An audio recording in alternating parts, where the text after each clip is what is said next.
Hi, I'm Christy Simpson and welcome to this week's Ask Christy.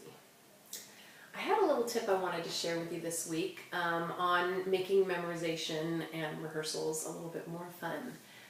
I kind of stumbled across this last week in choir rehearsal, and I was trying to motivate the kids to memorize all of those tricky little words, and we didn't have a lot of time.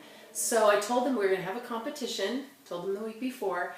Then they came back to rehearsal, and I just made a game of it. You can use whatever incentives you want if you have little composer bucks or candy or recognition, who's going to be the superstar, give out stars, who gets the most stars, anything like that.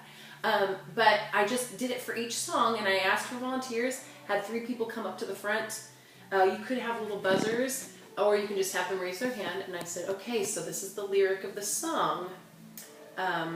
If it was from Spend a While on the Nile, I would take the phrase, God heard his people crying, and I'd say, okay, here we go. God heard his, and then the first person to raise their hand says, people crying. Yep, that's the line. Woo! They got a prize, they went and sat down, and then I chose to bring up another person to replace them, so I didn't, because I wanted everybody to be able to win something. But you also could take that whole group down, bring 3 more people up for the next question.